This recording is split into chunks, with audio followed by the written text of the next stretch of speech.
Hello guys, welcome to the WTS channel. आज हम आपको मूवी एक्सप्लेन करेंगे lot 36। Lot 36 Caribbean of curiosity की पहली कहानी है। इस कहानी को आप नेटफ्लिक्स में भी देख सकते हैं। कहानी की शुरुआत में हम एक बूढ़े आदमी को मीट खाता हुआ देखते हैं, जिसके बाद वो एक जानवर के मीट को कट करने लगता है। तभी उससे उस जानवर का स्कल नीचे गिर जाता है। जब भी वो ओल्ड मैन उस स्कल को उठाने के लिए नीचे झुकता है, तब उसे हार्ट में पेन स्टार्ट हो जाता है, जिसकी वजह से वो नीचे गिर जाता है और उसकी मौत हो जाती है। उसके बाद में हम एक निक नाम के आदमी को देखते हैं, जो 24 आवर स्टोरेज नाम की एक जगह पर स्टोरेज के ऑक्शन में आया होता है, जहाँ पर और भी कई लोग होते हैं। तभी वहाँ पर काम करने वाला एडी नाम का एक आदमी उन सबको बताता है कि यहाँ रेंट पे स्टोरेज दिए जाते हैं। जिन लोगों को बैंक्स पर भरोसा नहीं होता, वो लोग अपने कीमती सामान को यहाँ स्टोरेज यूनिट में रखते हैं। पर कभी कभी किसी रीजन की वजह से लोग अपने सामान को यहीं स्टोरेज में छोड़ देते हैं, जिसके बाद उस स्टोरेज को सेल कर दिया जाता है, जिससे बहुत लोगों की किस्मत बदल जाती है। वो लोग रातों रात माला माल हो जाते हैं। लेकिन ये हमेशा नहीं होता, क्योंकि कुछ स्टोरेज रूम ऐसे होते हैं जहाँ पर कुछ भी नहीं होता। इसीलिए कुछ ऐसे लोग भी हैं जिनके हाथ कुछ नहीं लगा। तभी वहाँ पर सबसे पहले बोली लॉट 36 रूम की लगती है, जिसे निक $400 में खरीद लेता है। उसके बाद हम निक को कॉल पर बात करता हुआ देखते हैं। वो आदमी निक को धमका रहा होता है। तभी हमें ये पता चलता है कि निक पर बहुत सारा कर्ज है, इसीलिए उसको चुकाने के लिए निक इन्हीं में से एक स्टोरेज रूम को खरीदता है और स्टोरेज रूम में जो भी सामान होता है उसे सेल कर पैसे कमाता है। निक स्टोरेज ओनर को पैसे दे देता है, लेकिन स्टोरेज ओनर रूम की की देने से पहले उसे उस स्टोरेज के ओनर की CCTV फुटेज दिखाता है। ओनर बताता है कि ये आदमी हमेशा एक ही बैग लेकर वो स्टोरेज रूम में जाता था और पूरे 1-2 घंटे उस स्टोरेज रूम में बिताने के बाद बैग को खाली कर वापस चला जाता था। साथ ही स्टोरेज रूम में जाने से पहले और निकलने के बाद वो अजीब तरीके से जंप किया करता था। वो सालों से ऐसा ही कर रहा था। सन 1945 से उसने इस स्टोरेज रूम को ले रखा था। दरअसल CCTV फुटेज में जो आदमी को दिखाया जाता है वो वही ओल्ड मैन होता है जिसे हमने मूवी की स्टार्ट में देखा था। लेकिन निक इस बात पे ध्यान नहीं देता। वो कहता है कि इंसान जितना बूढ़ा हो जाता है उतना ही पागल हो जाता है। जिसके बाद निक रूम की कीज लेकर वहाँ से निकल जाता है। तभी वहाँ एडी से मिलने एमेलिया नाम की एक लेडी आती है, जो उसे स्टोरेज रूम का 2 महीने का रेंट देने आई थी। दरअसल एमेलिया ने सालों से इस स्टोरेज रूम को खरीदा हुआ था, लेकिन 2 महीने का रेंट नहीं भरने पर एमेलिया को नोटिस भेजा गया और फोन करने पर भी उन्हें कोई रिस्पॉन्ड नहीं मिला। तो उन्होंने एमेलिया के स्टोरेज रूम को सेल कर दिया, जिसे निक ने खरीदा है।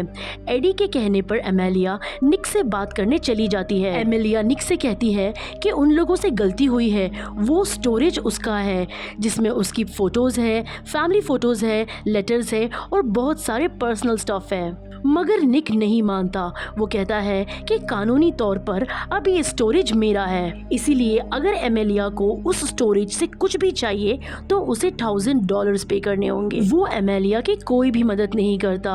असल में निक बहुत ही खड़ूस किस्म का इंसान है, जहाँ पर वो एमेलिया को एक टूटा हुआ लॉक पकड़ाकर चला जाता है। तभी एमेलिया उसे गुस्से में बदवा देती है कि काश तुम नर्क में जाओ। वही निक लॉट 36 में रखे हुए सामान को चेक करने लगता है, पर नोटिस करने पर निक को ये महसूस होता है कि उसका स्टोरेज रूम बाकियों के मुकाबले में काफी छोटा है। ये बात वो एडी से भी कहता है।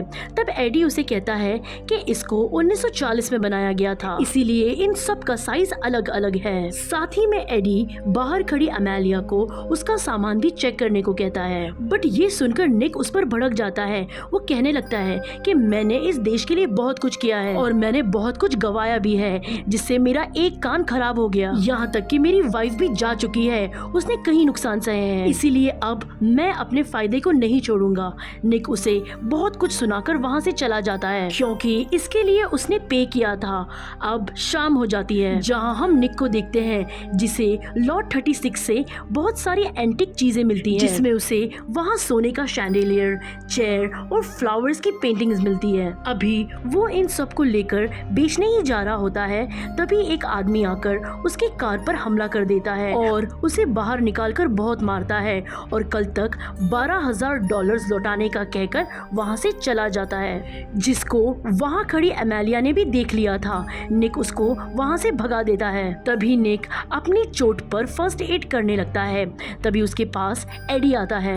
एडी उसे कहता है कि तुम सारे एंटीक सामान को एगेता नाम की एक लेडी की शॉप पर बेच सकते हो, जिसे तुम्हें बहुत अच्छा दाम मिलेगा। तभी निक ड्राइव करके उसी एड्रेस पर पहुंच जाता है, जहां पर हम उसी एगेता नाम की लेडी को देखते हैं, जो उसे उसके सामान के बारे में बताने लगती है।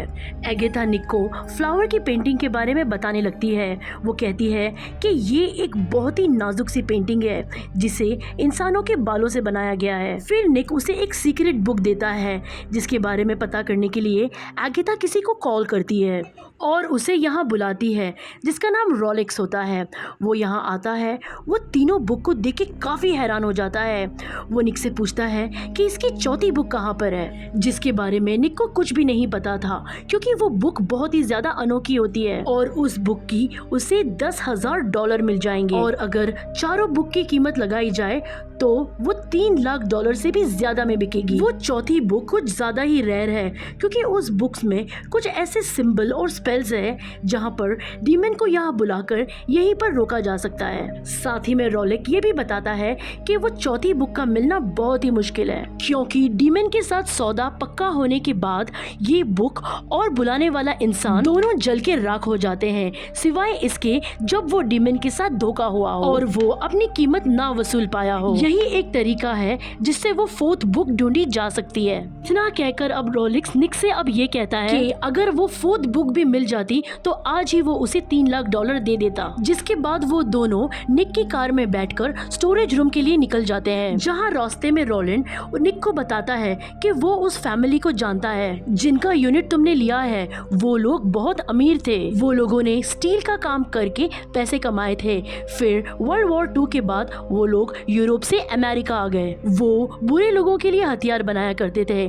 उस फैमिली का आदमी गैम्बलर था, जो बहुत ही गिरा हुआ इंसान था, जिसने जुए में सब कुछ उड़ा दिया। साथ ही उसने डीमन के पुजारियों के साथ दोस्ती की और एक डीमन को बुलाया। फिर उस डीमन को रहने के लिए अपनी ही बहन का शरीर दिया, जिसका नाम डॉटी वॉल्मर था, जिसके बाद वो कभी नहीं मिली। इसके बाद वो दोनों स्टोरेज रूम जाकर वो फोर्थ बुक को ढूंढने लगते हैं, जहाँ रोलेट को कुछ न्यूज़पेपर मिलते हैं जिसमें डॉटी वॉल्मर के बारे में कुछ आर्टिकल होते हैं। सामान ढूंढते वक्त उनको लगता है कि स्टोरेज रूम की एक दीवार खोखली है।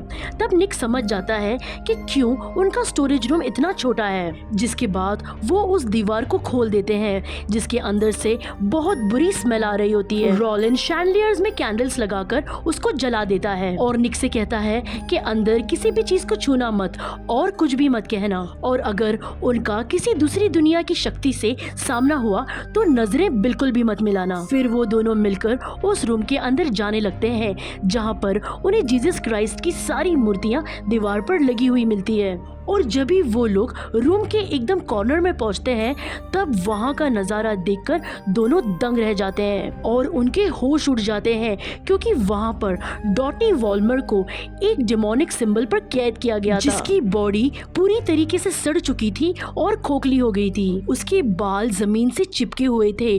उसके खोखले फेस में हम डीमन को देखते हैं। उस डीमन के बहुत सारे टेंटिकल्स होते हैं, जिसे डॉटी के भाई ने उस बुक पढ़कर बुलाया था, और उसके बाद उसने उसको यहाँ कैद कर दिया ताकि किसी को ना मिल सके।